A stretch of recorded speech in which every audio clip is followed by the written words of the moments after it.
Ever wonder why some people push through tough challenges while others give up? In the next few minutes, you'll discover proven strategies to train your brain to do hard things, boost your focus, and achieve goals you once thought impossible. Stick around because we're breaking down these life-changing insights from the world's top audiobooks. If you want daily wisdom delivered straight to your ears, hit that subscribe button and join premium audiobooks now. Number 1. Build discomfort into daily habits. Discomfort is often painted as the enemy of a good life. Something to escape, something to numb, something to postpone. Yet every lasting transformation a person ever experiences is born from a season of voluntary discomfort. Muscles grow by being strained. Character grows by being tested. Confidence grows by surviving what once felt unbearable. The mind is no different. The brain is not trained through comfort. It is trained through deliberate resistance. When discomfort becomes a daily habit rather than an occasional accident, the mind begins to change at a deep level. It stops panicking at effort. It stops interpreting difficulty as danger. It learns that strain is not a threat but a signal of growth. This shift does not happen through grand gestures or extreme challenges. It is built quietly through small daily acts of chosen discomfort repeated until they reshape identity. Most people wait for discipline to appear before they act. They tell themselves they will start when motivation arrives, when conditions improve, when they feel ready. The truth is that readiness is forged through action, not before it. The brain is a meaning-making machine. When it sees a consistent pattern of choosing what is slightly uncomfortable but meaningful, it rewires its expectations.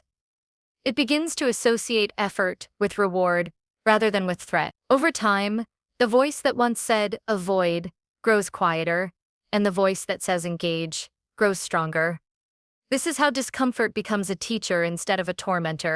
Building discomfort into daily habits begins with redefining what discomfort really is. It is not suffering for the sake of suffering. It is not self-punishment or reckless hardship. It is the gentle but firm decision to do what is slightly inconvenient, slightly difficult, slightly uncomfortable, when an easier option is available. It is waking up when the alarm rings instead of negotiating for 10 more minutes. It is starting the task before feeling ready. It is speaking the truth when silence would be more comfortable.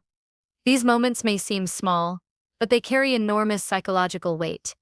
Each one is a signal to the brain. Control lives here.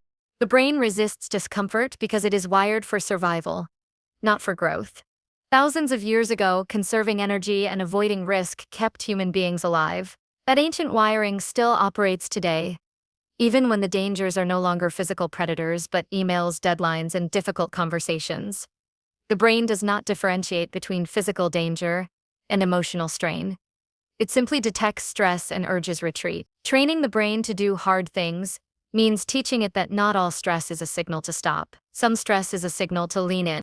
Discomfort, when chosen rather than imposed, flips the relationship between the conscious mind and the primitive brain. Instead of being driven by impulse, a person begins to lead impulse.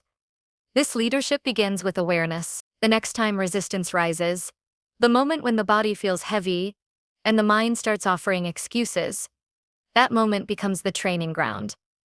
The goal is not to crush resistance with force, but to observe it without obedience. The simple act of noticing the urge to quit without immediately acting on it weakens its authority.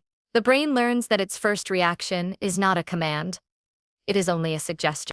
Building discomfort into daily life requires structure because willpower is unreliable. The mind will always argue for comfort when it is allowed to negotiate. Habits remove negotiation. When a behavior becomes automatic, it no longer depends on how one feels in the moment. The most effective approach is to identify small discomforts that can be practiced every day without overwhelming the system. This could be a short cold exposure at the end of a shower, a brief period of focused silence without stimulation, a daily walk taken regardless of mood, or starting the hardest task of the day before checking messages. The key is consistency, not intensity. The brain adapts to what is repeated, not to what is extreme. The power of daily discomfort lies in how it reshapes self-trust. Each time a person does what is uncomfortable but necessary, a small deposit is made into the account of self-respect. Over time, this account grows. Confidence is not a feeling that appears before action. It is the residue left behind by repeated acts of courage that no one else may ever see. When the mind learns that promises made to oneself are actually kept, it stops undermining with doubt. It begins to cooperate instead of sabotage. One of the most overlooked benefits of daily discomfort is emotional regulation. The modern world offers instant relief for every unpleasant feeling. Boredom is erased with a screen. Anxiety is masked with distraction. Fatigue is avoided with shortcuts. Over time, this constant avoidance weakens emotional tolerance. Small stresses feel overwhelming because the nervous system never practices staying present within them. Deliberate discomfort restores this tolerance. When a person sits through the urge to escape instead of immediately obeying it, the nervous system learns that intensity rises and falls on its own. Emotions lose their power to dictate behavior. A practical way to integrate discomfort into daily habits is to attach it to routines that already exist. After brushing teeth, stand in stillness for 1 minute without checking anything. Before eating the first meal of the day, drink a glass of water even if the urge is for something else. When arriving at work or sitting down to study, begin with the most mentally demanding task rather than the easiest. These pairings reduce friction. The discomfort becomes woven into the rhythm of the day instead of standing out as a separate battle. Discomfort also sharpens attention. Comfort dulls awareness. When everything is easy and convenient, the mind drifts. When something is slightly challenging, the mind becomes alert. This alertness is not stress but aliveness. It is the feeling of being fully present in one's own effort. Over time, this presence becomes addictive in a healthy way. It replaces the shallow pleasure of constant ease with the deeper satisfaction of earned progress. One of the greatest obstacles to building discomfort into daily life is the dramatic thinking that equates effort with misery. The truth is that most meaningful discomfort is subtle. It is the quiet tension of beginning when procrastination feels safer. It is the mild ache of staying with a task when distraction is calling. It is the internal friction of choosing discipline in a world that celebrates indulgence. These are not heroic struggles visible to others. They are private victories that shape the architecture of the mind. There will be days when resistance feels stronger than usual. Fatigue, emotional strain, or unexpected setbacks can amplify the urge to retreat. On these days, the practice becomes even more important. The goal is not perfection, but continuity. Even the smallest act of chosen discomfort maintains the habit.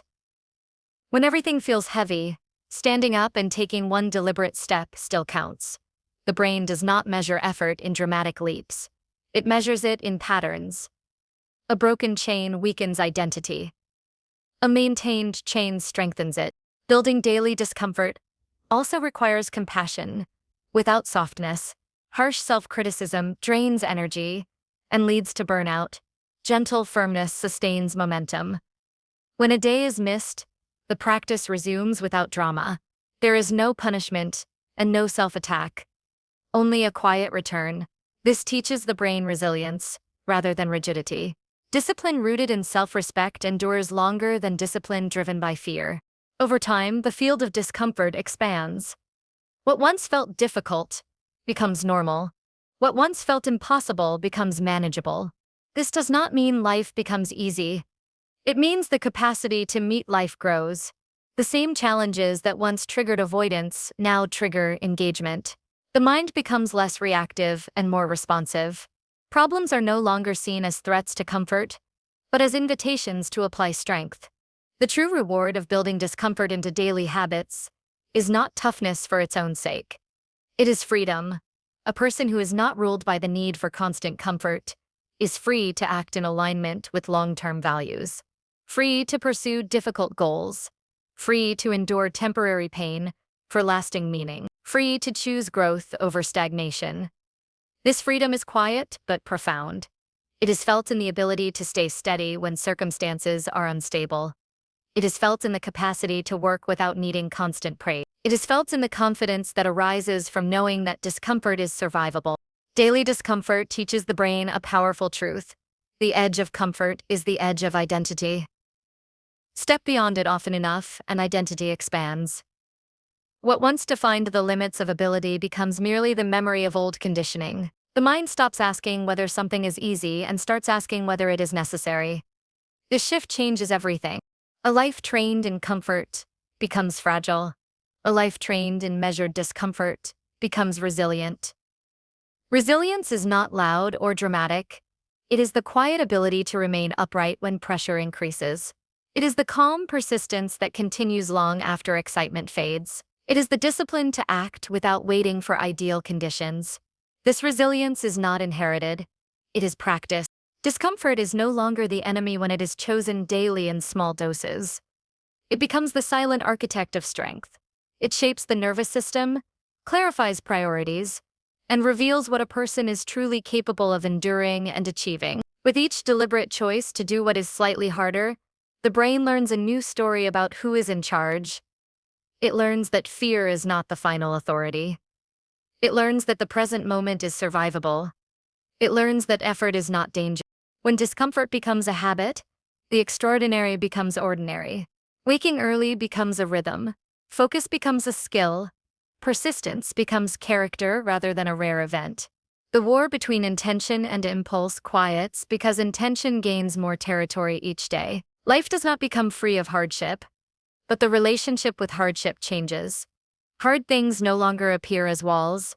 They appear as doors that open with pressure. This is the quiet revolution of daily discomfort. No applause, no spotlight, just the steady accumulation of strength. It does not announce itself to others at first. It announces itself internally as clarity, steadiness, and self-trust.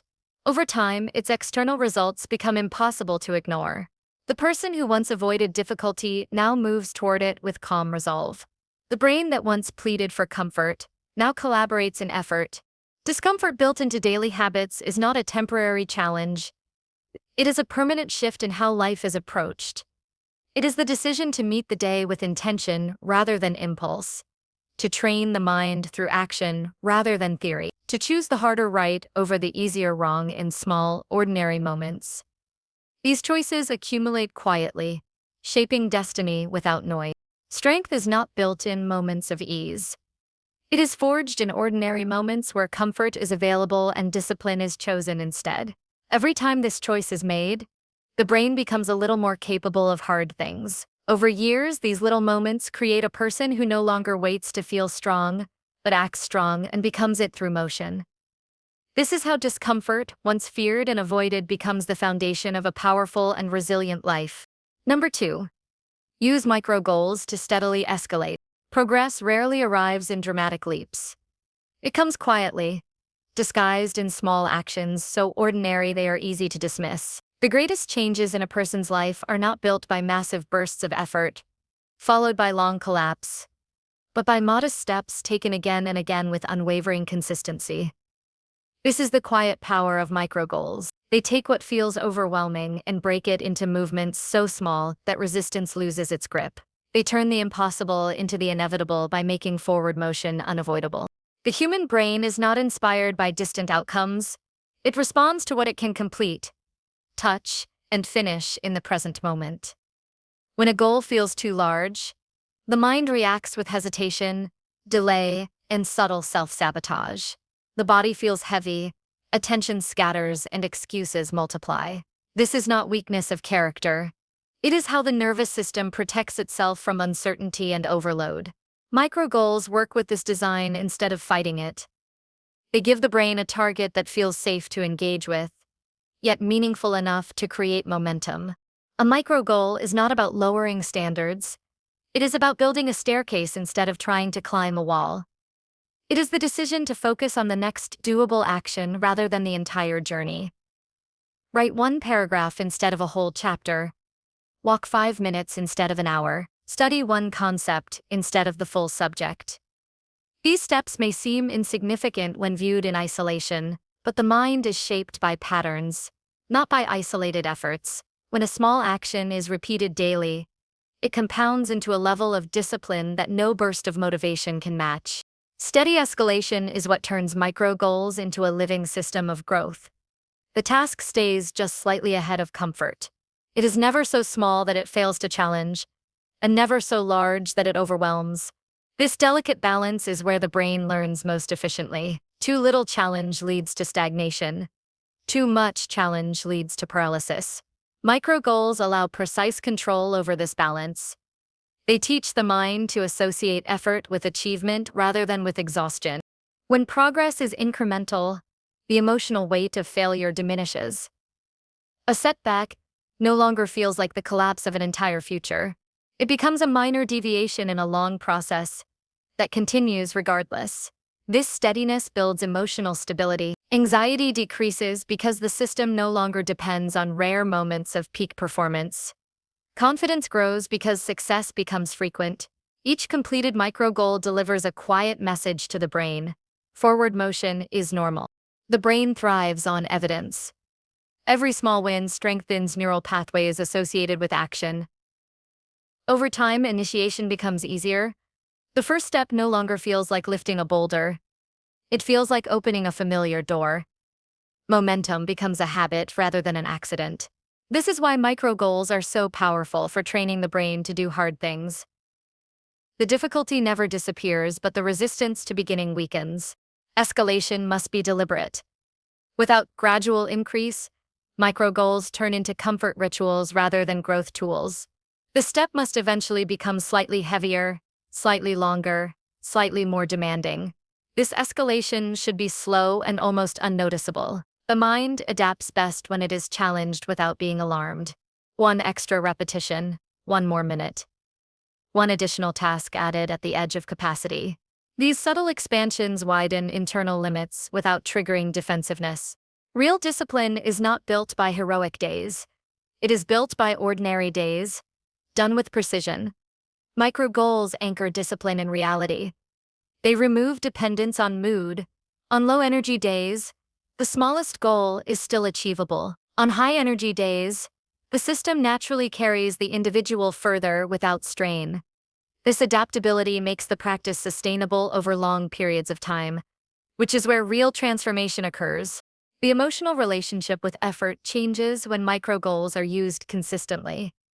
Effort stops feeling like punishment and starts feeling like progress.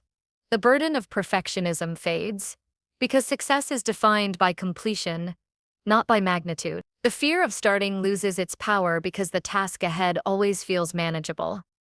Over time, the person becomes someone who starts easily, which is a rare and valuable trait. Most people overestimate what they can do in a day and underestimate what they can do in a year. Micro goals align ambition with reality. They prevent burnout while still driving expansion. They replace unsustainable intensity with steady pressure. Like water shaping stone, their power lies not in force but in persistence. Resistance often disguises itself as the need to prepare more. The mind claims it needs better conditions, clearer plans, or more confidence before it can act. Micro goals dissolve this illusion. They require no perfect timing. They demand only the smallest act of follow-through. Once movement begins, clarity follows. Confidence grows after action, not before it. Steady escalation also strengthens patience, a trait that is becoming increasingly rare. When progress is built in layers, the individual learns to trust process over impulse. There is no rush, yet nothing is delayed. Each day delivers its portion of effort. This patience stabilizes ambition. It allows large goals to be carried without emotional turbulence. The person becomes less reactive and more deliberate. Micro goals protect against the emotional crash that follows unsustainable effort. When progress is slow and consistent, there is no dramatic rise that demands a dramatic fall. Energy remains stable. Motivation becomes less tied to excitement and more tied to identity. The question slowly shifts from "do I feel like doing this?" to "is this simply what I do now?" That shift marks the birth of true self-discipline. The brain is deeply attracted to completion. Finished tasks provide neurological closure that reduces mental clutter. Micro goals multiply these moments of completion throughout the day. Each one quiets internal noise. Each one restores a sense of order. Over time, this reduces the background stress that comes from carrying unfinished intentions.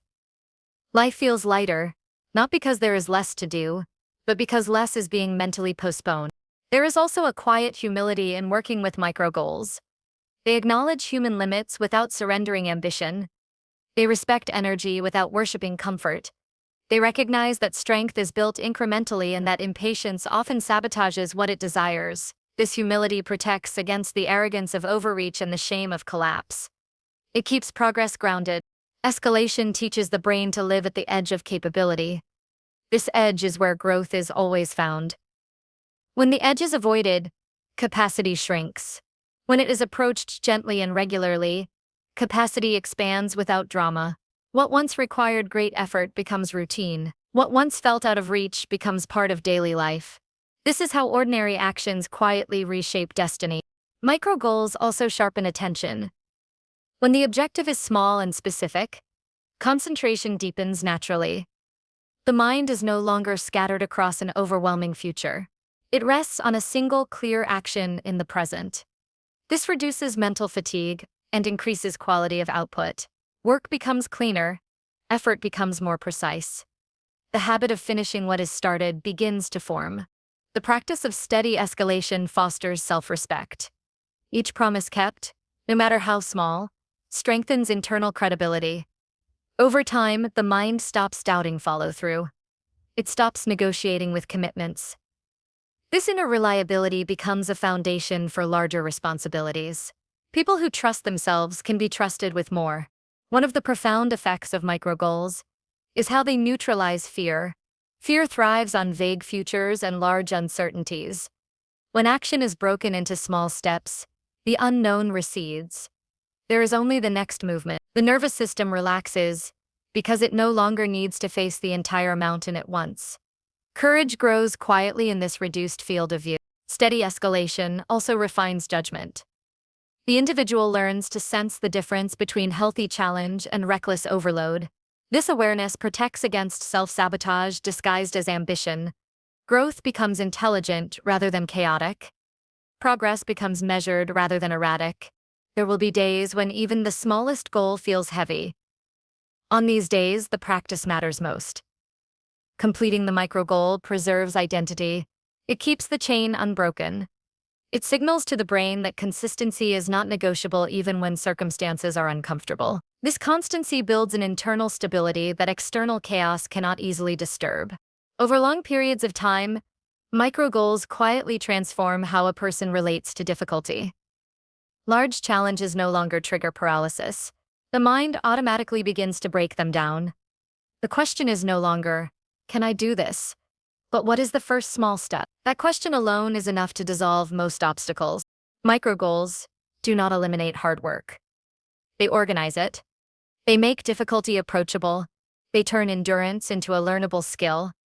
Steady escalation is the discipline of respecting both the destination and the nervous system that must travel there. It honors reality without shrinking from aspiration. In the end, the power of micro goals lies not only in what they accomplish, but in what they reveal. They reveal that progress is always available. That limitation is often logistical, not personal. That strength is built through texture, not through spectacle. The brain, trained in this method, becomes calm in the presence of effort. It no longer waits for perfect conditions. What begins as a small daily action becomes a sturdy structure of character. Over time, the staircase grows step by step until heights, once feared, become reachable. The person who once hesitated now advances steadily. The journey no longer feels like a gamble. It feels like a system. Through micro goals and steady escalation, hard things do not become easy. They become familiar. And familiarity removes fear. When difficulty is no longer shocking, it becomes workable. The brain adapts to pressure just as it adapts to routine. It learns that growth does not require drama. It requires direction and patience. This is how quiet discipline is built. Not through constant force, but through consistent movement. Not through overwhelming effort, but through well-placed steps. Day by day, the smallest actions carry the individual forward. And in time, distance that once seemed impossible is crossed without spectacle, simply because the next step was always taken. Number 3. Reframe pain as daily skill building. Pain is often treated as an enemy to avoid, a signal that something is wrong, a warning to step back. Yet pain, when understood and approached correctly, is one of the most effective teachers a person can encounter. Life will inevitably bring discomfort, difficulty, and moments that challenge the body, mind, and spirit. The difference between stagnation and growth is not the absence of pain, but the interpretation of it. When pain is reframed as daily skill building, it transforms from an obstacle into a tool, from a source of dread into a mechanism for personal evolution. Each moment of struggle becomes a rehearsal for resilience, a practice in endurance, and an opportunity to strengthen mental and emotional capacity. The first step in this process is to recognize that the mind naturally interprets pain as threat. A throbbing muscle, a racing heart, a critical comment, or a mental challenge all trigger the same primitive response: avoidance. The body tenses, the mind calculates escape routes, and energy is directed toward protection rather than performance. This response is not a flaw, it is survival biology at work. Reframing pain requires overriding this instinct, not by force, but by understanding that some discomfort is productive rather than harmful. The brain must learn to distinguish between destructive harm and constructive challenge. When this distinction becomes clear, pain ceases to be a paralyzing signal and instead becomes an actionable cue. Daily skill building through pain begins with small, controlled exposures. Just as a weightlifter gradually increases load to build strength without injury, the mind and nervous system can be trained to tolerate increasing levels of difficulty without breakdown. This requires deliberate attention to experience. When discomfort arises, instead of retreating, pause and observe it. Ask, what is this moment teaching me? What capacity is being exercised? Is this sensation temporary? And is it advancing my skill? By interrogating the experience rather than fleeing it, the brain begins to associate effort with learning rather than suffering. The process of reframing pain relies heavily on language. How a person describes their experience internally shapes its impact. A racing heart during a sprint can be labeled as stress or as performance activation. A tense situation at work can be interpreted as threat or as training in patience and negotiation. A moment of mental fatigue can be called weakness or regarded as an opportunity to develop persistence. These subtle shifts in internal narrative transform how the nervous system responds, gradually decreasing anxiety and increasing tolerance for challenge. Words become instruments of resilience rather than amplifiers of fear. One practical approach is to deliberately integrate small challenges into everyday routines. Cold exposure, for example, is not done for punishment, but as a training tool. Feeling the initial shock of cold water is uncomfortable, but enduring it strengthens the nervous system's response to stress. A difficult conversation held instead of avoided, or a task begun despite internal resistance, serves the same purpose. Each episode of chosen discomfort functions as a micro-lesson in endurance. The brain, once trained to associate challenge with learning, starts to anticipate growth rather than dread pain. Pain also becomes an indicator of progress when reframed properly. Muscles that ache after effort signal adaptation. Mental fatigue after focused work signals that capacity is expanding. Emotional strain from standing up for one's values signals courage in action. Every moment of effort is data, not judgment. Recognizing this allows the mind to engage with difficulty proactively, rather than defensively. Each discomfort becomes a checkpoint, a moment of skill acquisition that compounds over time. Another critical aspect of this practice is detachment from immediate comfort. Modern culture conditions people to seek relief constantly through distraction, indulgence, or avoidance. This overdependence on ease reduces tolerance for effort and increases reactivity to minor discomforts. When pain is reframed as skill building, tolerance increases. The nervous system learns that discomfort does not have to be catastrophic, and the mind starts to perceive challenges as exercises rather than threats. This perspective creates stability and allows for deliberate action even under stress. Reframing pain also reshapes the concept of failure. Failure is rarely comfortable, yet it is often the fastest teacher.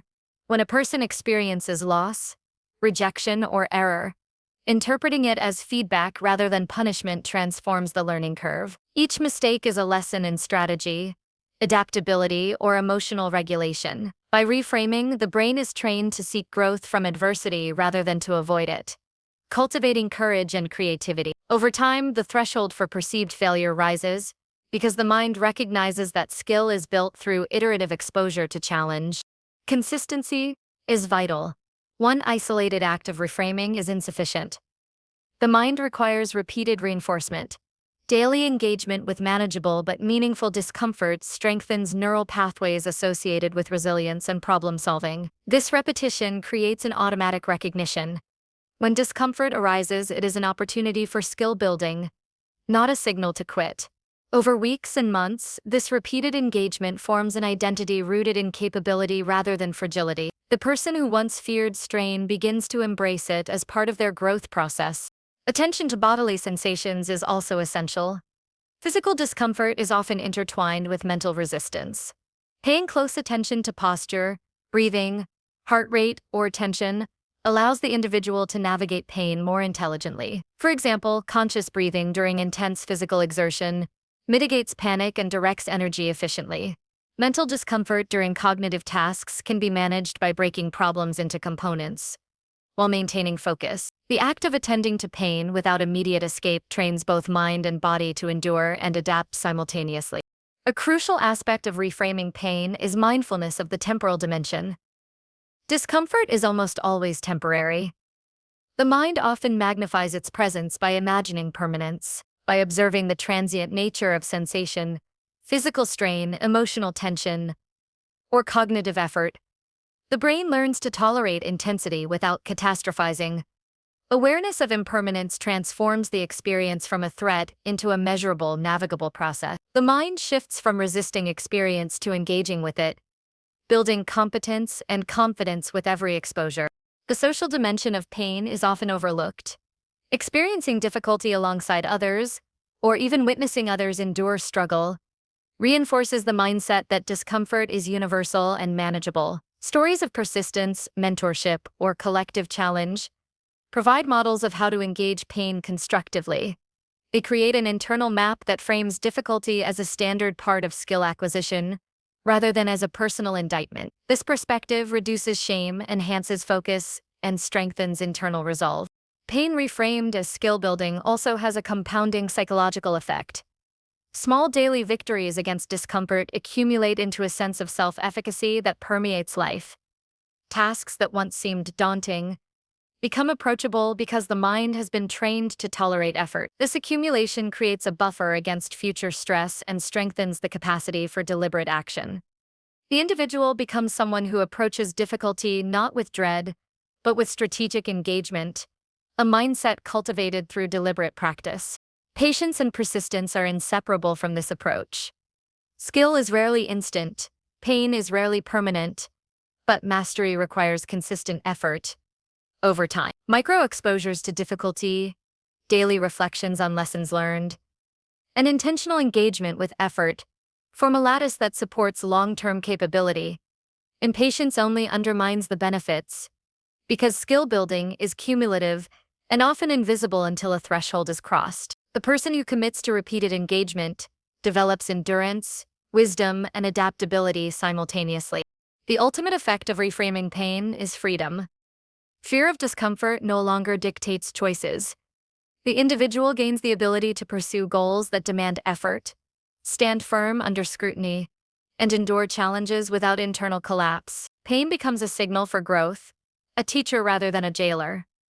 Identity shifts from fragility to resilience, from avoidance to action, from reaction to strategy. Each moment of engagement strengthens character and expands capacity, creating a life where difficulty is no longer a barrier, but a catalyst.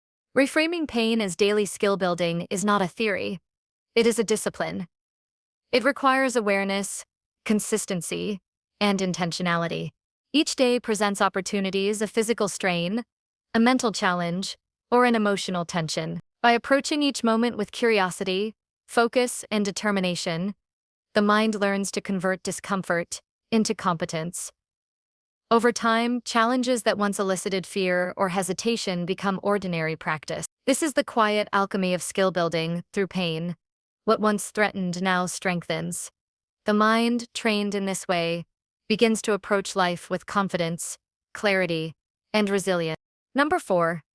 Train focus with timed struggles. Focus is the single most powerful tool for accomplishing difficult tasks, yet it is also one of the most fragile. The human mind is naturally restless, designed to flit between stimuli, seeking novelty and avoiding prolonged strain. This tendency is not a flaw. It is a product of evolution. Survival favored attention to immediate threats rather than deep engagement with abstract challenges. The problem is that modern life often requires the opposite: sustained concentration, deliberate effort, and the ability to remain present under pressure. Training focus is not about eliminating distraction entirely, which is impossible, but about learning to engage deeply with a single effort for a controlled period. Time struggles provide the mechanism to do exactly that, turning the mind's natural impatience into a tool for strength rather than a barrier to achievement. Time struggles are deliberate exercises where the individual commits to full attention on a single task for a fixed window of time. These sessions are intentionally challenging. The time limit creates urgency, and the restriction forces the mind to resist its impulses to wander. The difficulty is not accidental. It is purposeful. Just as physical muscles grow under controlled stress, the cognitive and emotional muscles that govern focus develop through these intense bounded experiences. The brain learns to tolerate strain, maintain awareness, and resist the constant pull of distraction. Over time, these sessions increase the capacity to work deeply without external stimuli or constant mental supervision. One of the critical benefits of time struggles is clarity. When effort is bounded, every second carries meaning. The mind becomes fully engaged, and peripheral concerns fade. This is not a casual concentration but a heightened state of presence. During these moments, awareness sharpens, decision-making accelerates, and execution becomes precise. The brain begins to form neural patterns that associate difficulty with control rather than panic. Each session strengthens not only attention but the capacity for deliberate action under stress. Focus transforms from a fleeting luxury into a repeatable skill. The structure of time struggles is deceptively simple.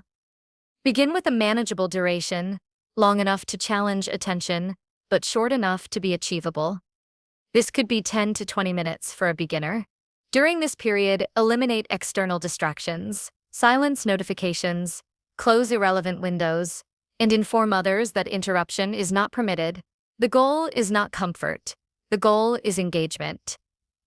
The mind will resist. Impulses to check messages, drift into thought, or procrastinate will arise, and each moment of resistance is the exact opportunity for growth. This is the laboratory where focus is trained. An essential component of this practice is reflection. After each session, pause and examine the experience. Identify moments of distraction, observe how the mind responded, and note the strategies that allowed you to return to task. This feedback loop is critical because it converts raw effort into actionable insight. The brain not only practices sustained attention, but also develops meta-awareness, the ability to recognize when focus wanes, and the tools to regain it. Each session, therefore, builds both skill and self-knowledge, creating a foundation for deeper engagement in more extended or complex efforts. Time struggles also teach emotional regulation. Concentrating intensely is uncomfortable, especially when distractions persist or tasks are difficult. The mind naturally wants to escape, to soften, to seek relief. By practicing in controlled windows, the individual learns to tolerate this tension without succumbing. Emotional endurance and cognitive persistence reinforce one another. Focus becomes less about willpower alone and more about structural training of the mind under pressure. The brain learns that discomfort in attention is temporary and productive, not a signal to retreat. Another advantage is the compounding effect over time. Daily sessions, even brief ones, accumulate into a significantly greater capacity for sustained work. The individual who engages with time struggles consistently begins to notice that attention spans extend, that clarity emerges faster, and that challenging tasks no longer provoke the same resistance. This growth is invisible in the short term, but undeniable over weeks and months. The discipline of repeated, timed focus strengthens the brain's ability to resist distraction naturally, creating a baseline of mental resilience that supports achievement in every area of life. The technique also cultivates strategic prioritization. During time struggles, only one objective is permitted full attention. This constraint forces the individual to clarify what is most important. The brain learns to evaluate effort in terms of value and impact rather than impulse or novelty. Over time, this translates into better judgment, smarter allocation of energy, and a more deliberate approach to complex challenges. Focus becomes not only about attention but about intelligent action, a skill that exponentially increases effectiveness. A key principle of timed struggles is progressive escalation. As the brain adapts, the duration or complexity of the sessions should gradually increase. Start with small, achievable windows to establish habit and competence, then extend time, add layers of difficulty, or engage with more cognitively demanding tasks. This escalation mirrors strength training, incremental, controlled, and strategically challenging. The nervous system adapts to increase stress, expanding capacity without triggering burnout. What was once difficult becomes manageable, and what was once manageable can grow into mastery. Timed struggles also enhance resistance to external distraction. The modern environment is saturated with interruptions, most of which are designed to hijack attention for external purposes. Practicing deep engagement in bounded windows teaches the brain that focus is a choice, that attention is a controllable resource, and that external signals are negotiable. The result is a nervous system that can maintain presence in chaotic contexts, respond selectively to stimuli, and preserve energy for meaningful action rather than reactive behavior. The practice also fosters patience and humility. Mastery of focus is rarely instant. The mind will resist, slip, and wander. Timed struggles teach the value of incremental improvement and the importance of process over immediate results. Each session, regardless of perfection, contributes to growth. This repetition strengthens resilience, reduces the fear of effort, and builds confidence in the ability to sustain attention over progressively longer durations. The individual becomes less reactive to failure and more committed to consistent engagement. Awareness of physiological signals enhances the effectiveness of timed struggles. Body posture, breathing, and energy levels all affect attention. By paying close attention to these signals, the individual can optimize focus without relying solely on force of will. For instance, aligning posture, managing breath, or taking micro pauses within the time window can extend endurance without reducing intensity. The integration of mind and body makes focus sustainable, precise, and efficient. Time struggles also provide a laboratory for mental experimentation. Different techniques, visualization, mental chunking, or deliberate self-questioning can be tested in controlled settings. This experimentation cultivates adaptability. The mind becomes skilled at maintaining attention under a variety of conditions, strengthening not only concentration, but problem-solving, emotional regulation, and strategic thinking. Focus is no longer a passive state, but an active skill set that can be deployed across contexts. One of the most profound effects of time struggles is the shift in identity. The person who consistently trains attention begins to see themselves as capable of sustained effort. This identity change is subtle but powerful. It informs choices, habits, and responses throughout life. Tasks that once felt overwhelming are approached with calm deliberation. Challenges no longer provoke panic, but invite engagement. Focus becomes an automatic expectation, not a rare achievement. The nervous system, conditioned through repeated practice, begins to support rather than undermine deliberate action. Resistance during timed struggles is inevitable and should be embraced. The mind will seek shortcuts, distraction, and avoidance. These moments are not failures but opportunities for reinforcement. Each return to task strengthens the neural pathways that govern attention, endurance, and resilience. Over time, the brain becomes capable of prolonged engagement without conscious effort, a state of sustained presence that transforms productivity and personal capability. Timed struggles also cultivate mental clarity. By isolating attention on a single task, the mind learns to filter noise, prioritize relevance, and maintain awareness. This filtering extends beyond the practice itself, improving decision-making, problem-solving, and creative output. The individual becomes able to operate efficiently, even under complex or high-pressure situations, using focus as both shield and tool. Ultimately, training focus with timed struggles transforms how effort is experienced. Difficulty is no longer chaotic or overwhelming. It is structured, measurable, and meaningful. The mind learns that attention is a resource that can be expanded, cultivated, and applied deliberately. The practice reshapes identity, strengthens resilience, enhances clarity, and enables accomplishment in ways that scattered, unstructured effort cannot match. Focus, once fragile, becomes a dependable instrument of action. Through disciplined, repeated time struggles, the mind learns that sustained concentration is not a rare gift, but a trainable skill, and the individual discovers a new capacity for hard work, perseverance, and meaningful achievement. Number 5. Schedule hard tasks first, daily. Accomplishing difficult work is often less about skill and more about timing. Every day presents a finite amount of energy, attention, and motivation. The brain naturally seeks comfort and avoids strain, which means if hard tasks are delayed until later, they compete against fatigue, distraction, and a mind already worn down by minor decisions. This is why scheduling hard tasks first is not a matter of preference. It is a strategic choice that aligns effort with the brain's peak capacity. When the most demanding work is approached at the start of the day, energy is at its highest, focus is sharpest, and the resistance to challenge is lowest. The timing of effort transforms from a random accident into an intentional tool for mastery. Morning is a unique period because the mind has been restored through sleep.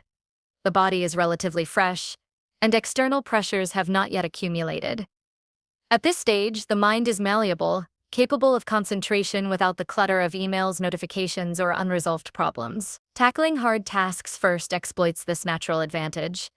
It creates momentum that carries through the day, and it conditions the brain to prioritize what matters most, rather than what is convenient. Completing a challenging project early signals to the nervous system that obstacles are not threats, but opportunities, setting a tone of accomplishment and resilience. The principle of addressing difficulty first is grounded in human psychology. Procrastination is a universal tendency. The mind resists effort when it anticipates pain, uncertainty, or complexity. By confronting these elements immediately, hesitation is minimized. Hard tasks lose their intimidating aura because they are not allowed to linger, growing into looming mountains over the course of the day.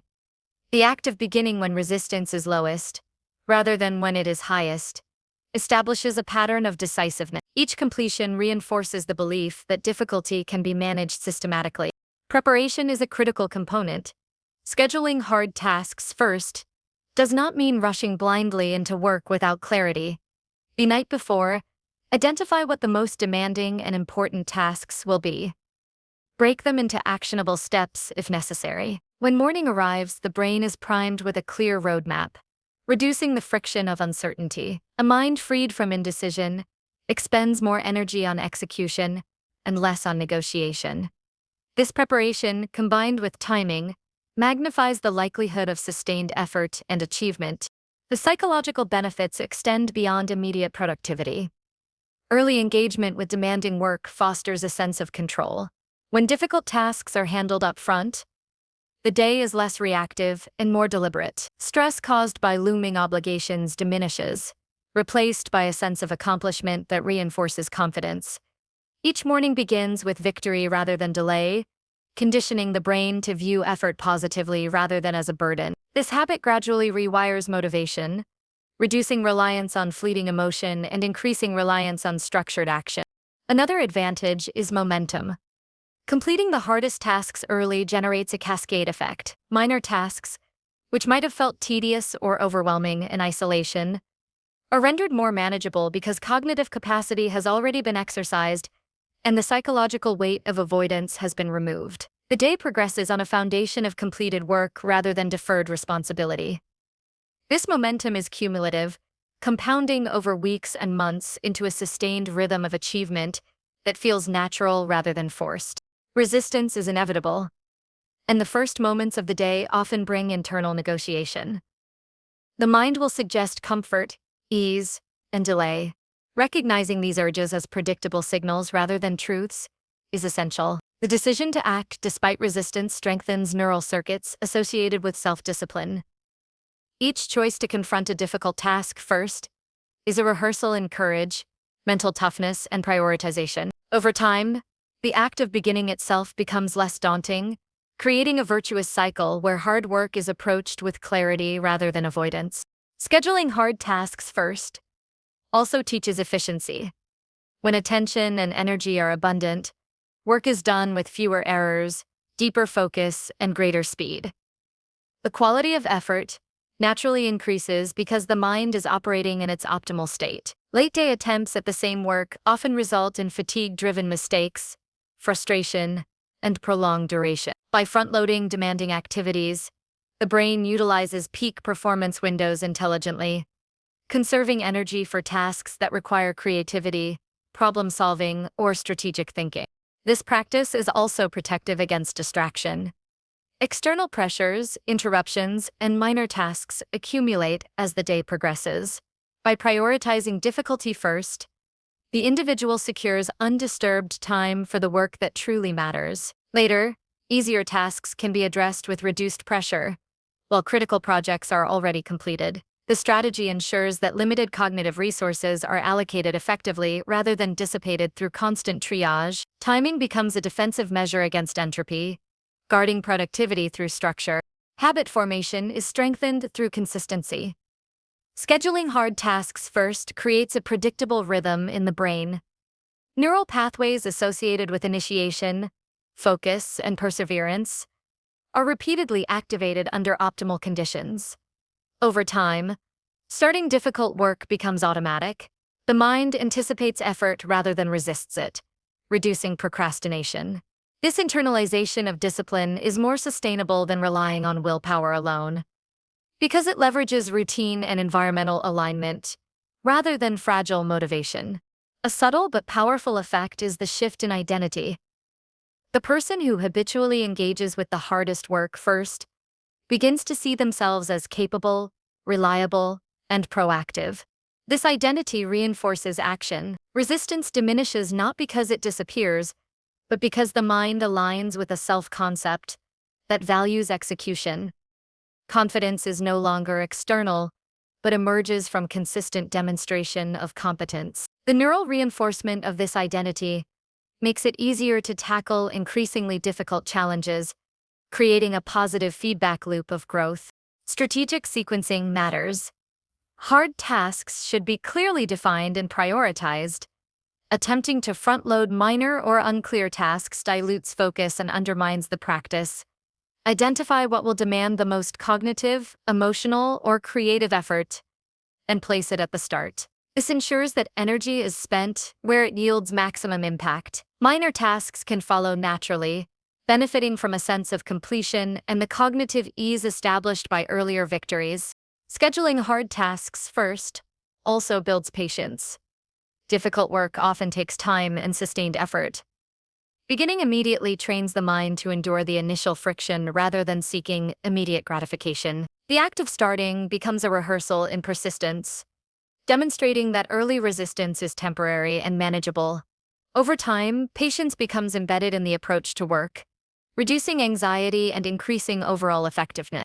Reflection after completion enhances learning.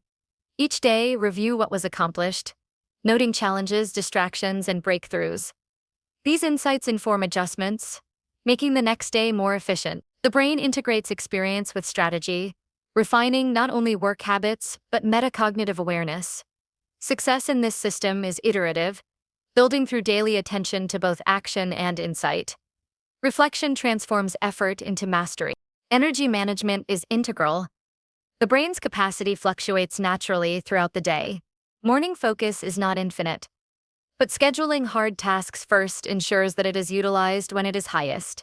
Nutrition, hydration, and sleep amplify this effect. Optimizing the internal environment while front-loading difficulty creates a synergy where effort is maximized without unnecessary strain.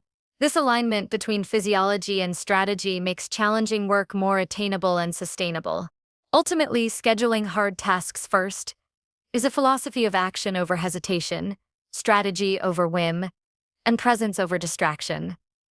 It is a recognition that time and energy are finite, and that deliberate sequencing amplifies both. Each completed difficult task reduces internal friction, builds confidence, and strengthens the brain's capacity to engage with complexity.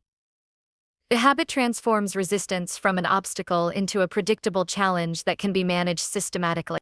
The compounding effect cannot be overstated. Days built around early engagement with difficulty accumulate into weeks and months of consistent achievement. Patterns of avoidance weaken, while patterns of proactive action strengthen. The nervous system internalizes competence, reducing the emotional weight of hard work.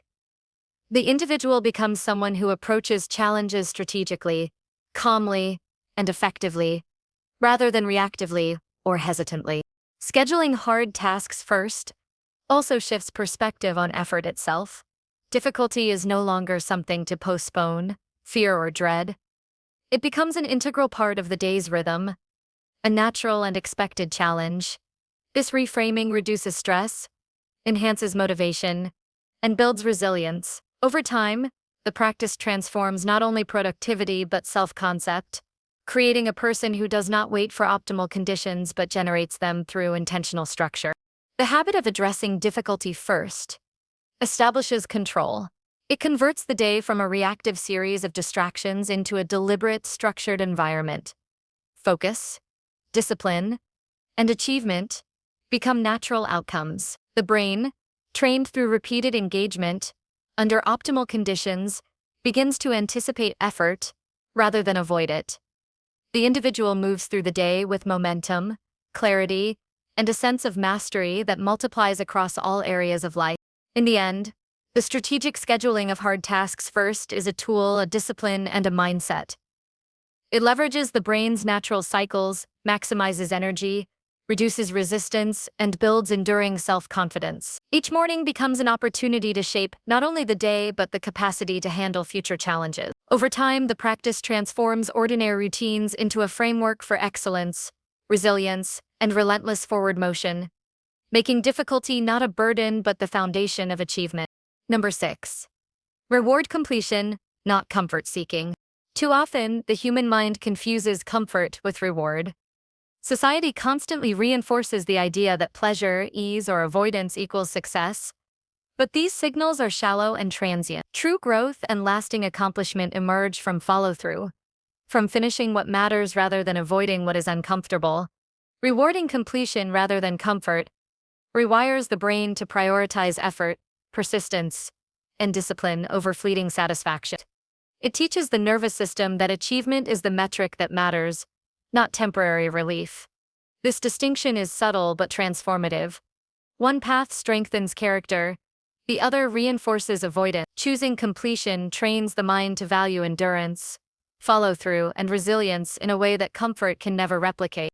Rewarding completion begins with the recognition that discomfort is inevitable when pursuing meaningful goals. Any task worth doing will involve tension, friction, or effort. The natural instinct is to seek immediate relief, whether by procrastination, distraction, or superficial gratification. This instinct is not a flaw. It is the brain performing its protective function, but it is misaligned with long-term objectives.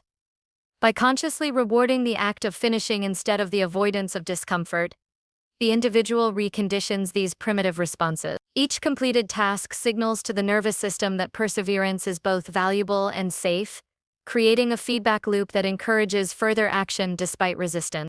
To implement this principle, the first step is to clearly define what constitutes completion. Ambiguity undermines progress, because the mind can rationalize unfinished work as sufficient or acceptable.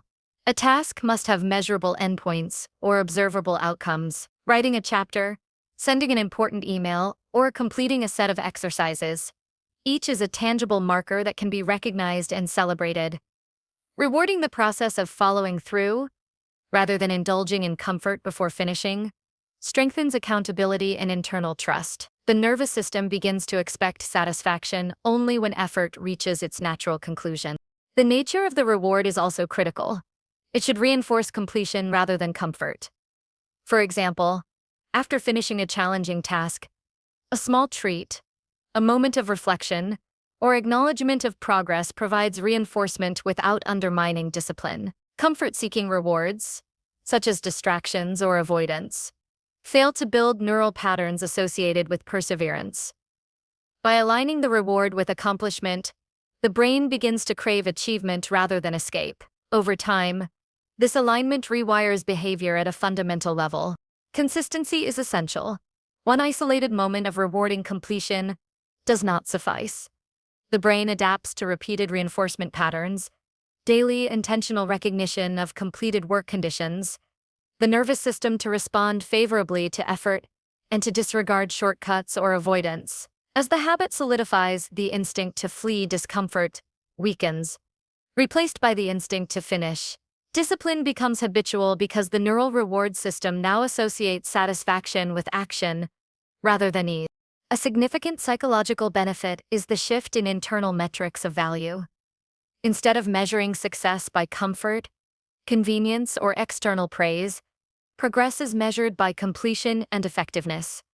This reorientation strengthens self-reliance and reduces dependence on external validation. The individual learns to trust personal standards and self-determined metrics.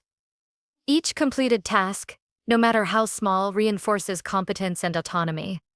Over time, this fosters a deep sense of agency, reducing susceptibility to procrastination and self-doubt. Rewarding completion also cultivates emotional resilience. Effort often brings discomfort, fatigue, frustration, uncertainty, or mental strain. Seeking comfort as a reward trains the nervous system to avoid tension, amplifying emotional volatility. In contrast, rewarding completion teaches endurance and patience. The mind learns that discomfort is temporary and that satisfaction is proportional to follow-through. Anxiety diminishes because the individual builds confidence in the ability to navigate tension and achieve results. The brain begins to anticipate mastery through effort rather than escape. Another layer of benefit is improved time management. When completion is prioritized over comfort, tasks are approached decisively rather than deferred. Time is spent efficiently, focused on outcomes rather than hedged by distraction or indulgence. Deadlines lose their oppressive power because the habit of finishing first is internalized.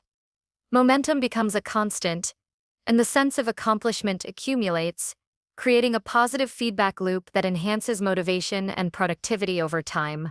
Rewarding completion also strengthens attention. When the nervous system knows that satisfaction depends on follow-through, distraction loses appeal. Minor interruptions, urges for indulgence, or impulses to delay no longer hold the same sway. Focus becomes a trained response, because the brain learns that deep engagement produces reward, while shallow comfort does not. This sharpening of attention extends beyond the immediate task, improving learning, decision-making, and overall efficiency in all domains of life. The principle also fosters accountability. Completing tasks and rewarding that completion publicly or privately reinforces commitment to oneself and to goals. It builds credibility internally and externally. Others notice reliability, but even more importantly, the individual internalizes it. Neural circuits associated with responsibility, persistence, and initiative are strengthened. This internal authority becomes self-sustaining, reducing dependence on external enforcement or fleeting motivation. Rewarding completion over comfort also mitigates the trap of procrastination. Delay often feels justified because the brain prefers ease, and comfort acts as a seductive form of temporary reward. By conditioning the mind to anticipate satisfaction only after finishing, procrastination loses its incentive. Tasks begin promptly, progress accumulates consistently, and the emotional drag of unfinished work diminishes. Over time, initiation becomes easier, and the threshold for starting hard work lowers significantly. Reflection is an important component of this practice.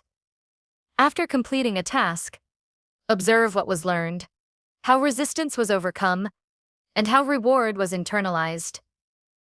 Reflection reinforces the habit by linking satisfaction directly to effort. The brain encodes not just the act of completion, but the qualitative benefits: clarity, skill, resilience, and confidence. This meta-awareness further strengthens the tendency to prioritize follow-through over ease in future action. Another advantage is the cultivation of strategic courage. Many worthwhile tasks involve uncertainty, challenge, or exposure. Comfort-seeking naturally encourages avoidance, while completion-based rewards reinforce engagement despite fear. Each act of follow-through becomes a rehearsal in courage, gradually expanding the mind's tolerance for difficulty and risk. Over time, tasks that previously triggered hesitation are approached with composure and determination. This approach also encourages mastery over minor impulses. The body and mind constantly generate urges to rest, snack, check devices, or seek distraction. Rewarding completion over comfort trains the individual to delay gratification and maintain attention until objectives are met. The nervous system learns that patience and sustained effort produce lasting satisfaction, creating a foundation for discipline that permeates all areas of life. Minor resistances are transformed into opportunities for growth rather than obstacles. The compounding effect of this practice cannot be overstated. Each completed task, no matter how small, strengthens neural pathways associated with effort, self-control, and achievement. Over months and years, the cumulative impact reshapes behavior, identity, and capability. The person evolves into someone who naturally finishes what is started, perseveres under difficulty, and measures success by accomplishment rather than ease. Rewarding completion over comfort becomes an internalized principle that drives action automatically. Ultimately, this principle transforms the relationship with effort itself. Effort is no longer an obstacle to avoid. It is a path to satisfaction. Comfort is no longer a destination. It is a byproduct that follows from achievement rather than a substitute for action. The individual learns to trust that meaningful work produces genuine reward, while indulgence alone produces temporary relief. Life, then, is navigated through intentional effort, sustained engagement, and deliberate accomplishment, with the mind trained to recognize and value true achievement above fleeting comfort. By prioritizing completion, the individual also develops a form of internal integrity. Promises to oneself are consistently kept. Neural systems learn that the self can be relied upon, and this credibility becomes a cornerstone of personal authority. Motivation becomes internally reinforced, as the anticipation of completion-based reward strengthens commitment to action. The identity of someone who finishes what they start solidifies, creating a durable, self-sustaining cycle of productivity, discipline, and growth. Rewarding completion rather than comfort is not about harshness or self-punishment. It is about alignment with reality. Meaningful results require effort, tension, and endurance. By consistently prioritizing completion, the mind learns to navigate difficulty strategically, tolerate temporary discomfort, and derive satisfaction from tangible outcomes. Over time, this transforms productivity, resilience, focus, and self-trust, creating a life where accomplishment is the natural outcome of deliberate action and comfort becomes a welcome byproduct rather than a guiding principle. Number 7. Track resistance to expose patterns. Resistance is an inevitable companion on the path to achievement. Every meaningful task, whether mental, physical, or emotional, meets opposition. The mind recoils, the body hesitates, and internal dialogue whispers reasons to avoid, delay, or abandon effort. This is not a sign of weakness. It is the natural mechanism through which the nervous system protects itself from perceived threats. The challenge is not to eliminate resistance. That is impossible, but to understand it, study it, and leverage it. Resistance carries valuable information about patterns of avoidance, recurring obstacles, and the conditions under which the mind is most vulnerable. By tracking resistance, a person can transform these moments from frustrating interruptions into powerful insights that illuminate behavior and accelerate growth. The first step in tracking resistance is awareness. This requires paying close attention to moments of hesitation, procrastination, mental fatigue, or physical strain. Notice the triggers. Is it a certain type of task, a time of day, or a particular emotional state? Resistance often appears subtly at first, manifesting as distraction, daydreaming, or small rationalizations. If ignored, these patterns reinforce avoidance and weaken discipline. Observed consciously, however, they become diagnostic tools, offering insight into personal limits, preferences, and recurring tendencies. Awareness transforms resistance from an enemy into a guide, revealing where attention and effort are most needed. Recording resistance is the next critical step. This can be done in a journal, a digital tracker, or even through mental notes at consistent intervals. The goal is to capture specifics: the task, the timing, the emotional and physical sensations, and the mental narrative surrounding the hesitation. Did the mind create excuses? Did fatigue or distraction emerge? Over time, these records form a map of patterns, revealing recurring obstacles that might otherwise remain invisible. By externalizing resistance, the individual gains objectivity, separating the signal of avoidance from the task itself. Patterns emerge when resistance is observed over time. Some tasks consistently trigger procrastination. Some hours of the day provoke distraction. Some environments amplify mental wandering. Recognizing these trends allows the individual to anticipate challenges rather than react to them blindly. This is crucial because unrecognized patterns perpetuate frustration and undermine progress. When the underlying dynamics are identified, strategies can be tailored to counteract them, transforming repeated struggle into a structured plan for overcoming obstacles. Understanding resistance also reveals its purpose. Often, hesitation is not arbitrary, but signals a misalignment between effort and readiness. The brain may resist because the task feels ambiguous, emotionally loaded, or physically taxing. Recognizing this allows the individual to respond strategically rather than impulsively. Clarifying objectives, breaking work into smaller components, or adjusting timing can neutralize unnecessary friction. Resistance becomes a source of insight into both capability and environment, highlighting areas for deliberate intervention rather than passive avoidance. Tracking resistance strengthens self-awareness in profound ways. By consistently monitoring when, where, and why effort falters, a person develops metacognition, the ability to observe thoughts, feelings, and impulses without being controlled by them. This awareness is empowering. It reduces the sway of reactive patterns and increases conscious choice and behavior. The mind begins to operate more like a trained instrument than a reactive reflex, capable of deliberate action even in the presence of discomfort or internal opposition. Once patterns are identified, preemptive strategies can be implemented. For instance, if resistance peaks in the mid-afternoon, scheduling demanding work for morning hours leverages natural energy cycles. If certain tasks trigger internal avoidance, breaking them into smaller steps or pairing them with a micro-reward system reduces friction. If mental fatigue is a factor, integrating restorative practices such as short breaks, breathing exercises, or movement enhances engagement. The key is not to eliminate difficulty, but to align strategy with personal tendencies, turning predictable resistance into manageable, conquerable segments.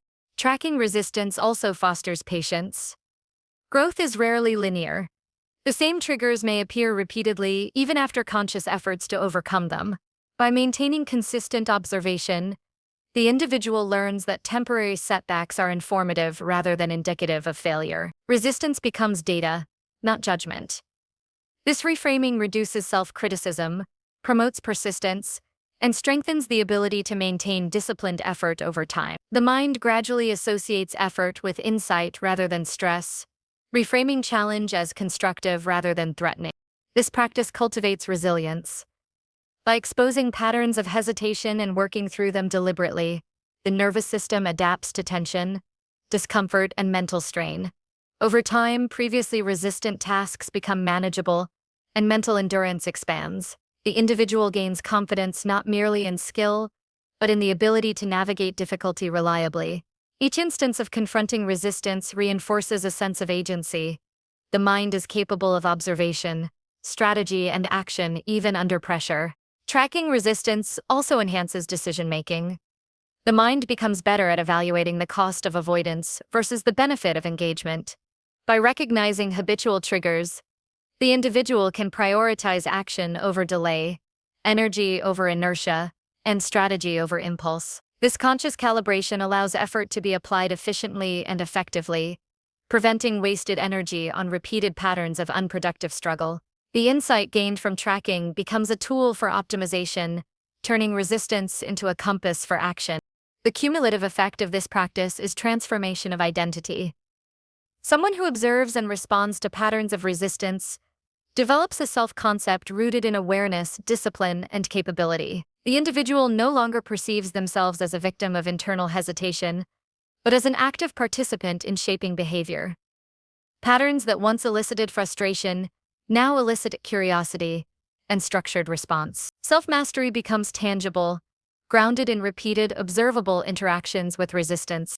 Emotional regulation is a natural byproduct of this work. Resistance is often accompanied by frustration, impatience, or fear. By tracking these emotions alongside behavioral patterns, the individual learns to tolerate discomfort without reactive responses. Emotional intelligence grows in tandem with strategic awareness, providing tools for maintaining composure under pressure. The mind gains flexibility, difficulty becomes navigable rather than overwhelming, and tension is interpreted as a guide rather than a threat. Tracking resistance also supports long-term learning. Each recorded observation builds a database of personal behavioral dynamics. Over months, this information reveals deep trends, such as recurring procrastination triggers, preferred engagement periods, or environmental factors that support focus. By leveraging this insight, the individual can design routines, structures, and habits that anticipate resistance rather than react to it. Productivity becomes proactive, sustainable, and aligned with the brain's natural rhythms. Integration into daily life is key. Resistance should be observed continuously, not sporadically. Each task, challenge, or discomfort becomes an opportunity for insight. By treating resistance as a signal rather than a nuisance, every day becomes a laboratory for skill development. Even minor acts of avoidance reveal patterns that, once addressed, compound into significant growth. The practice is iterative. Observation informs adjustment, which informs further observation, creating a cycle of refinement and adaptation. This method also strengthens focus. By identifying when and why attention drifts, the individual can deploy targeted interventions, environmental adjustments, timing strategies, or cognitive cues. Attention becomes a skill honed by repeated observation and conscious application. The mind develops the capacity to sustain effort in alignment with intention, even when external or internal pressures attempt to disrupt it. Resistance is no longer a barrier, but a signal that guides calibration of attention and energy. Finally, tracking resistance transforms perception of challenge. What once appeared as arbitrary difficulty now appears as a system with identifiable dynamics. Obstacles become interpretable, manageable, and actionable. The mind gains confidence in its capacity to respond effectively. Patterns illuminate cause and effect, turning struggle into strategy. Over time, the individual develops a proactive relationship with effort, viewing resistance not as punishment, but as intelligence encoded in the nervous system. A tool to expose tendencies, refine approach, and cultivate enduring self-mastery. By consistently observing, recording, analyzing, and responding to resistance, the individual transforms internal opposition into a map for growth. Discomfort becomes data, hesitation becomes insight, and difficulty becomes a teacher. Neural pathways associated with awareness, perseverance, and strategic action are strengthened. The cumulative effect is a mind trained to navigate challenge, optimize effort, and sustain disciplined engagement. Resistance is no longer a shadow that obstructs progress. It becomes a mirror that reveals patterns, clarifies strategy, and illuminates the path to mastery. Number 8. Practice quitting later, not now. Human nature is wired for immediacy. The mind seeks relief from difficulty, tension, and discomfort at every opportunity. The instinct to quit, to walk away from challenge, is deeply embedded in survival mechanisms. In the past, avoiding danger or strenuous effort increased chances of survival. Today, the same instinct often conflicts with goals that require persistence, discipline, and sustained effort. Learning to delay quitting is not about ignoring signals from the body or mind. It is about exercising conscious control over the impulse to abandon a task prematurely. Practicing quitting later, not now, teaches endurance, patience, and strategic commitment, transforming natural resistance into a tool for growth and self-mastery. The foundation of this practice is awareness of the quitting impulse. Every time the mind suggests giving up, it provides critical information about thresholds, emotional states, and internal pressures. Recognizing these moments is the first step toward controlling them. When a challenging task feels overwhelming, the initial response is often to consider abandoning it. Rather than acting immediately, pause and observe. Notice the discomfort, acknowledge the urge, and label it as temporary and manageable. This act of recognition shifts the brain from reactive mode to deliberate action, creating space to choose persistence over avoidance. Delaying quitting is a skill that requires incremental practice. Begin with manageable challenges and intentionally extend engagement beyond the first impulse to give up. For example, during a difficult physical exercise, commit to one additional repetition, even when fatigue signals surrender. During mentally taxing tasks, set a small additional goal to continue working beyond the initial desire to stop. Each instance reinforces neural pathways associated with endurance and strengthens the connection between effort and reward. The mind gradually learns that quitting can be postponed without catastrophe, and that persistence produces tangible benefits. A critical component of practicing quitting later is reframing discomfort. The urge to quit is often accompanied by negative internal dialogue. I can't do this, it's too hard, or I'll never finish. Reinterpreting these sensations as part of the process of growth changes the relationship with effort. Fatigue, frustration, and resistance are not signs of weakness, but markers of engagement and progress. By understanding that discomfort is temporary and instructive, the mind becomes more capable of tolerating tension without surrendering to the immediate desire to escape. Quitting is delayed not through sheer force, but through perspective and understanding. Time-bound goals amplify this practice. Establishing specific windows to continue before reassessing progress provides structure and clarity. For instance, during a complex project, commit to work for an additional 15 minutes before considering a break or cessation. In physical training, extend effort incrementally with defined increments of time or repetitions.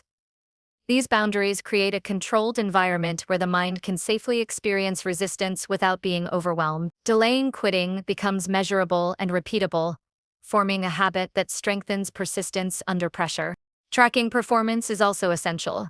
Record moments when the quitting impulse arose, the strategies used to delay it, and the results of continued effort. Over time, patterns emerge. Certain tasks, times of day, or emotional states trigger the urge more strongly. Understanding these trends allows for strategic preparation.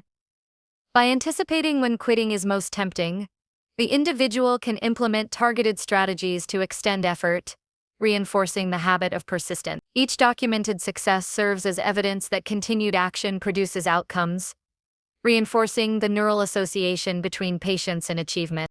Practicing quitting later cultivates mental flexibility. It teaches the individual to separate immediate feelings from long-term outcomes. The brain often conflates discomfort with impossibility, creating a false sense of urgency to abandon effort. By delaying quitting, the mind learns to tolerate temporary tension while maintaining focus on objectives.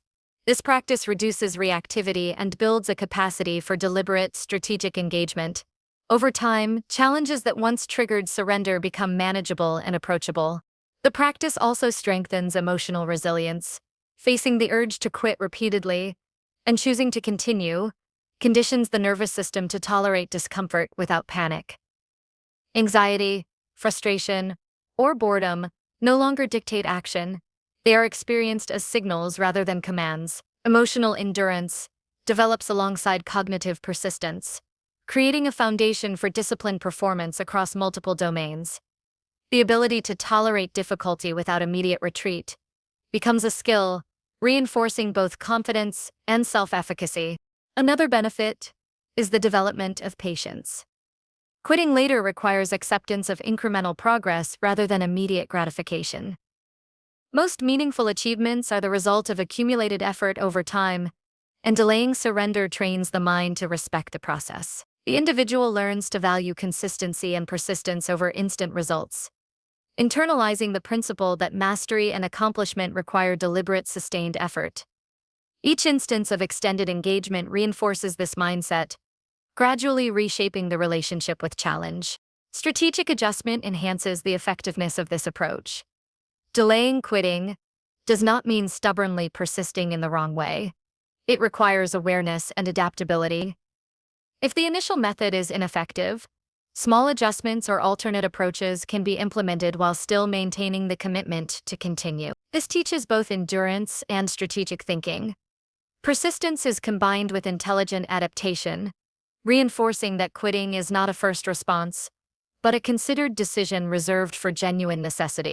The compounding effect of practicing quitting later is profound. Each postponed surrender strengthens neural pathways associated with self-control, discipline, and resilience. Repeated exposure to effort under tension gradually expands tolerance, making subsequent challenges less intimidating. The mind internalizes the principle that discomfort is temporary and that persistence is both safe and productive.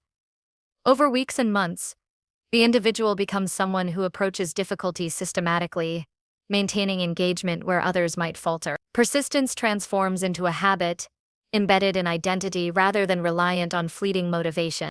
Delayed quitting also fosters accountability. By choosing to continue despite resistance, the individual affirms commitment to personal goals. This reinforces trust in oneself, creating internal consistency between intention and action. Reliability strengthens self-concept, and the brain begins to anticipate competence rather than surrender in the face of challenge. Over time, the habit of postponing quitting aligns behavior with long-term objectives, reducing the influence of transient impulses on performance. Integration into daily life is key. Each effortful task presents an opportunity to practice delaying surrender, whether professional, physical, or personal. Quitting later is not reserved for monumental projects. It is honed through repeated encounters with everyday challenges. Each instance, however small, contributes to the development of endurance, patience, and strategic perseverance. Gradually, the skill becomes automatic. The mind instinctively resists immediate retreat and favors deliberate, measured action. Physical cues support this practice. The body often signals the desire to quit before the mind fully articulates it. Awareness of fatigue, tension, or discomfort allows strategic responses, deep breathing, posture adjustment, or brief micropauses that maintain engagement without surrendering. Integrating body awareness with mental focus creates a holistic approach, training both cognitive and physiological systems to withstand strain and maintain deliberate action. Practicing quitting later also builds confidence in the face of uncertainty. Many challenges are unpredictable, and the impulse to abandon is strongest when outcomes are unclear. By consistently postponing surrender, the individual experiences firsthand that continuation often produces results that were not initially visible. The mind learns to trust in effort, process, and capability rather than relying solely on immediate comfort or certainty. This trust becomes self-reinforcing, creating a resilient, capable approach to difficulty. Over time, the practice reshapes perception of effort itself. Tasks that once seemed intolerable are reframed as manageable because the brain has learned to extend engagement gradually. Difficulty becomes a signal for action, not a trigger for retreat. The individual develops the ability to endure tension, process challenge, and maintain focus without succumbing to instinctive avoidance. Persistence becomes embedded in identity, internalized as a reliable response to adversity, rather than a conscious struggle. Ultimately, practicing quitting later is a discipline of self-mastery. It transforms instinctive avoidance into deliberate engagement, reshapes discomfort into opportunity, and conditions the mind to value persistence over immediacy. The individual learns that surrender is a choice reserved for genuine necessity, not a reflexive response to resistance. By repeatedly extending effort beyond initial impulses to quit, endurance, patience, strategic thinking, and resilience are cultivated simultaneously. Life becomes navigable with a sense of competence and control, where obstacles are not avoided, but engaged with. And persistence becomes both instinct and habit. Number 9. Stack challenges for progressive overload. Human growth is rarely linear, and the mind, like the body, requires consistent challenge to expand its capacity. One of the most powerful ways to cultivate strength, resilience, and skill is through progressive overload, the deliberate practice of gradually increasing the intensity, complexity, or duration of challenges over time. Just as muscles grow stronger when repeatedly stressed and allowed to adapt, the brain develops through incremental strain. Stacking challenges is the method by which this overload is applied. Multiple layers of difficulty are introduced in a controlled, deliberate manner, creating a system that expands capability without overwhelming the individual. The approach is not about recklessness or pushing past limits blindly. It is a calculated strategy to build mental endurance, cognitive agility, and emotional resilience. Progressive overload begins with understanding current capacity. Before stacking challenges, it is essential to know the baseline of what can be managed effectively. This requires honest assessment of strengths, weaknesses, and tolerances. For example, a task that stretches focus without causing breakdown, a physical exercise that is demanding yet sustainable, or a learning activity that challenges comprehension but remains approachable. Once baseline capacity is identified, incremental increases can be introduced deliberately, ensuring that growth is consistent and manageable. The brain responds to repeated exposure to slightly greater demands, forming new neural pathways and strengthening cognitive endurance. Stacking challenges involves layering multiple demands on attention, skill, or effort simultaneously, rather than sequentially. This approach mirrors the principle of resistance training. The more complex the combination of tasks, the greater the potential for growth, as long as effort is strategically managed. For instance, combining mental focus with physical effort, integrating multiple problem-solving steps, or managing conflicting priorities within a single period, forces the mind to adapt to higher levels of stress. Each successful navigation of layered difficulty reinforces competence, confidence, and resilience. The nervous system learns that complex demands are not threats, but stimuli for growth. An essential element of stacking challenges is intentionality. Random difficulty produces stress without adaptation. Layered challenges must be thoughtfully designed, gradually increasing intensity while remaining achievable. Start with one primary difficulty, then add secondary elements that complement or extend the effort. For example, in studying, begin with a complex topic, then layer timed practice, self-testing, or applied problem-solving on top. In physical training, add repetitions, weight, or variation progressively. Each addition represents a deliberate escalation, a small step beyond current limits that signals to the brain that capability can expand. Tracking progress is integral. As challenges accumulate, maintaining awareness of performance, effort, and emotional state ensures growth rather than burnout. Recording responses to increased difficulty allows refinement. Which combinations of tasks produced maximum engagement, which led to fatigue, and which areas require further adjustment. Over time, this feedback creates a blueprint for optimized overload, guiding future challenge stacking with precision. The process converts experience into structured knowledge, transforming struggle into actionable intelligence. Stacked challenges also cultivate adaptive focus. When multiple demands are present, the brain learns to prioritize, switch attention efficiently, and sustain engagement across competing tasks. This flexibility strengthens cognitive endurance, enhancing the ability to navigate complex, real-world situations where simultaneous pressures are inevitable. The mind becomes capable of managing tension without collapsing into distraction or avoidance. Adaptability emerges naturally from repeated exposure to layered difficulty, reinforcing both skill and confidence. Progressive overload reinforces resilience under discomfort. Each stacked challenge produces a measure of strain, mental fatigue, physical exertion, or emotional tension. By confronting these systematically, the individual conditions the nervous system to tolerate stress without panic. Discomfort ceases to be a signal to withdraw and becomes a cue to engage. Over time, challenges that once triggered avoidance are reframed as manageable stimuli for growth. The practice trains patience, endurance, and emotional stability, equipping the mind to thrive under pressure rather than falter. Strategic escalation is critical to prevent stagnation or overload. Challenges must increase in difficulty at a pace that stretches capacity without causing collapse. The principle of incremental progression ensures that each new layer is a meaningful step beyond the last, maintaining engagement and adaptation. Rapid, unstructured increases can provoke stress, undermine confidence, and produce avoidance. Thoughtful pacing allows the nervous system to integrate new capabilities steadily, producing long-term strength and mastery. Stacking challenges enhances problem-solving and creativity. When multiple difficulties interact, the brain must develop strategies for synthesis, prioritization, and innovation. Simple repetition does not produce the same growth. Layered challenges stimulate higher-order thinking, forcing connections between previously unrelated elements.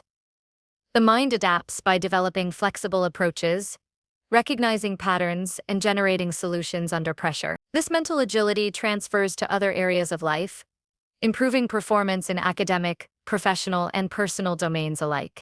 Another benefit is the development of persistence and grit. Stacked challenges create a sense of controlled struggle, requiring sustained effort and repeated engagement despite discomfort. The mind learns that perseverance produces results, reinforcing the association between effort and reward. Gradually, the individual internalizes a mindset that views difficulty as a path to mastery, rather than a threat. Resistance, fatigue, and uncertainty are reframed as natural components of growth, reducing fear of failure and increasing willingness to embrace challenging endeavors. Emotional regulation develops alongside cognitive and skill-based improvements.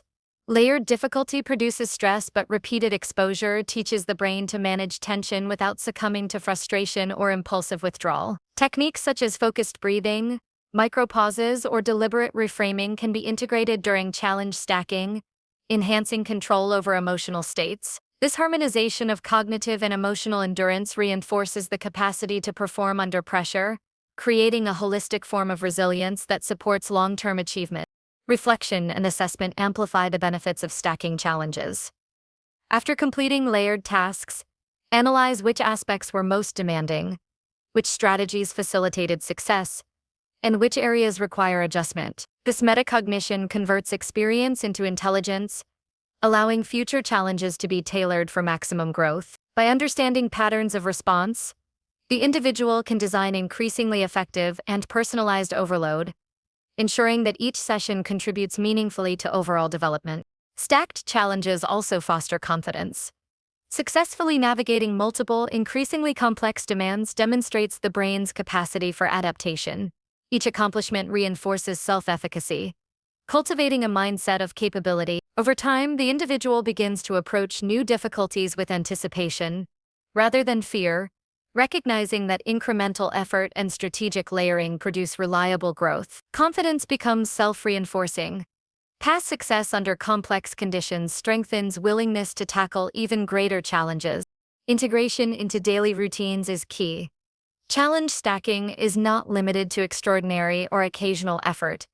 It can be applied to everyday tasks, learning, and practice. Layering complexity, extending duration, or adding cognitive and emotional demands in controlled increments transforms ordinary activities into opportunities for progressive growth. The cumulative effect over weeks, months, and years is profound. The nervous system internalizes a tolerance for difficulty, attention is sharpened, endurance is expanded, and competence multiplies. The approach also teaches efficiency and prioritization. When multiple challenges are present, decisions must be made about resource allocation, timing, and method. The mind develops the ability to identify what is most important, what can be streamlined, and where effort produces the highest yield. This skill translates into real-world decision-making, allowing the individual to approach complex situations with clarity, strategy, and deliberate action, rather than reactive improvisation. Over time, stacking challenges produces a sense of mastery over both effort and environment. The individual learns to calibrate difficulty, anticipate resistance, and harness stress constructively. Neural pathways associated with focus, endurance, problem-solving, and emotional control are strengthened. The mind becomes capable of sustained engagement under layered pressure, while confidence and competence grow exponentially. The individual internalizes a framework for lifelong learning and growth, where challenge is not feared but sought as a catalyst for expansion. Ultimately, stacking challenges for progressive overload transforms both perception and capability. Difficulty is no longer a barrier, but a signal for structured growth. The mind, trained through incremental layered stress, develops resilience, adaptability, focus, and strategic intelligence. The practice cultivates confidence, patience, emotional regulation, and perseverance. Each successive layer builds on the last, producing compounding effects that extend beyond individual tasks to shape identity, performance, and personal potential. Through deliberate, consistent application, the brain learns not only to endure challenge but to thrive within it, unlocking capacities that remain dormant without intentional, progressive effort. Number 10. Visualize failure. Execute regardless anyway. Fear of failure is one of the most potent obstacles to achievement. It seeps into decision-making, contaminates focus, and slows progress, often without conscious awareness. The mind imagines every possible setback, magnifying uncertainty, amplifying doubt, and paralyzing action. Yet, this same fear can be transformed from a hidden adversary into a strategic tool. Visualizing failure before taking action allows the brain to confront potential outcomes, anticipate difficulties, and build resilience. The real mastery, however, comes from executing regardless of these imagined scenarios. By facing the possibility of failure head-on, but refusing to let it dictate behavior, the individual trains the mind to act decisively under uncertainty, cultivating courage, clarity, and performance under pressure. Visualizing failure begins with honesty. It requires imagining realistic worst-case outcomes, exploring what could go wrong, and identifying the specific consequences that the mind fears most. This is not pessimism. It is preparation. By creating a mental simulation of failure, the brain is exposed to tension in a controlled environment, allowing anxiety to be observed rather than avoided. Every imagined scenario becomes a rehearsal, reducing the novelty of actual obstacles and increasing the capacity to respond effectively when challenges arise. The act of facing hypothetical failure diminishes its power over action. The next step is differentiation, separating fear from reality. When failure is visualized, the mind often exaggerates consequences or envisions improbable scenarios. By examining each imagined setback objectively, the individual can assess which outcomes are plausible, which are controllable, and which are inconsequential. This process clarifies priorities and reduces emotional distortion. The brain begins to understand that fear is a signal, not a mandate, and that action can proceed even when uncertainty exists. Visualization without execution is only rehearsal. Execution in the presence of anticipated failure is mastery. Execution, despite fear, is the core of this practice. After imagining setbacks and acknowledging potential difficulties, the individual must act. Action under anticipated failure trains the mind to tolerate risk, uncertainty, and discomfort. Each step taken despite fear reinforces neural pathways associated with courage, decision-making, and resilience. The nervous system learns that paralysis is optional and that effort can proceed even under stress. Over time, the brain internalizes a model of behavior in which fear is observed, understood, and managed, rather than allowing hesitation to dominate. One practical method is scenario planning. Begin by identifying the task and outlining possible obstacles or points of failure. For each scenario, consider strategies, contingencies, or adaptations. This does not eliminate risk, but creates a mental toolkit to manage it. By rehearsing responses to imagined difficulties, the brain builds confidence in its capacity to navigate complexity. When execution begins, the mind is not encountering unknown threats for the first time. It has already been exposed to simulated pressure, reducing paralysis and increasing clarity of action. Visualization also develops emotional resilience. Anticipating failure can evoke stress, frustration, or self-doubt. Observing these emotions in a controlled setting trains the mind to tolerate tension without surrendering to it. Each instance of action taken in the presence of fear reinforces the association between discomfort and capability. Emotional regulation becomes a byproduct of repeated exposure, enhancing both confidence and composure in real-world scenarios. Over time, anxiety ceases to be a barrier and becomes a navigable signal within the decision-making process.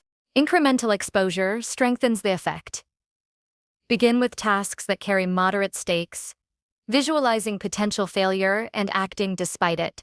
Gradually escalate to higher-stakes challenges, repeating the cycle of mental rehearsal followed by execution. Each step reinforces tolerance for risk, decision-making under pressure, and confidence in one's ability to navigate uncertainty. Progressive exposure conditions the nervous system to respond to fear with action, rather than avoidance, embedding resilience at both cognitive and emotional levels. Visualization enhances strategic thinking. By imagining failure, the individual can anticipate weak points, resource constraints, and potential missteps.